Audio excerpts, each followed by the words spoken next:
मित्ताथिरी गाथा।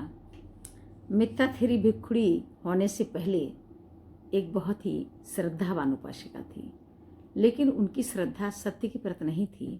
काल्पनिक तथ्यों, मिथ्या बातों, मिथ्या मान्यताओं और अंधविश्वास, चमत्कारों में, धार्मिक कर्मकांडों में वह बुरी तरह जकड़ी हुई थी। वह उस मार्ग पर जा तो रही थी, लेकिन पंडा पुरोहितों के द्वारा धार्मिक तरीके से उनका दोहन होने लगा। वह बड़ी दुखी होने लगी। उनका पशु हत्या, धार्मिक यज्ञों, कर्मकांडों से विश्वास हटने लगा। वह नहीं सोच पा रही थी कि ये कौन सा रास्ता है। यहाँ धर्म की बात होती है, पशु बलि का यज्ञ होता है, तरह तरह से पुरोहितों द्वारा धन का दोहन होता है, और इससे क्या लाभ है वो नहीं समझ पा रही थी। वह उलझनों में फंस चुकी थी। फिर भी उनको जीवन में किसी प्रकार का कोई संतोष नहीं मिला। वह सदैव बेचैन रहती थी। एक दिन उन्हें तथागत बुद्ध के संपर्क में आने का मौका मिला। वह भगवान बुद्ध के पास आई। भगवान बुद्ध के दर्शन करने मात्र से ही मित्ताथिरी के अंदर एक विश्वास जगा। सत्य का मार्ग यहाँ है, ऐसी उन्हें ऐसा विश्वास हुआ। भगवान बुद्ध से प्रार्थना की कि भगवान हमें प्रवज्ञा दें। भगवान ने उनको प्रवज्ञा दी और इस गाथा को कहा, श्रद्धाए पवजित्वान मित्ते मित्रता भव।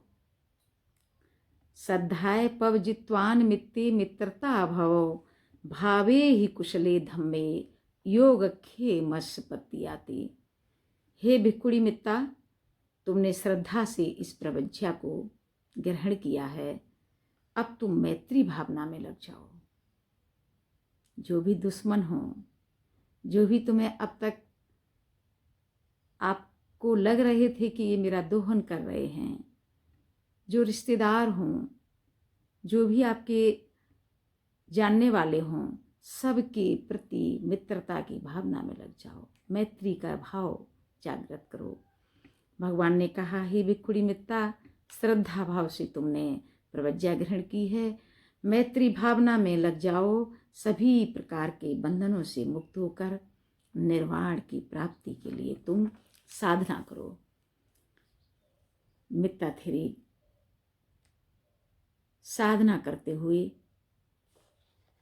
निर्वाण के पद को प्राप्त हुई, अरहत पद को प्राप्त हुई, निर्वाण सुख को प्राप्त हुई और संसार के सभी प्रकार के दुखों से मुक्त हुई। प्रसन्न होकर के वह विचरण करने लगी। ये है मित्ताथिरी गाथा। संसार में दुख है, लेकिन उस दुख का निवारण है यही कि आप अपने अंदर की बुराइयों को दूर करो, मित्रता के और प्रेम के भावना को पैदा करो। इससे जो आपको सुख मिलेगा वो सुख कहीं और नहीं, ना ही किसी धार्मिक कर्मकांड में, ना ही किसी धन में। जब आपको कोई मित्रता की भावना से देखता है तो आपको बहुत अच्छा लगता है, इसलिए आप दूसरों को मैत्री भावना से देखो। सभी के साथ करुणा का भाव रखो। ये दूसरे के सुख में आपका सुख निहित है। ये भगवान की शिक्षा है।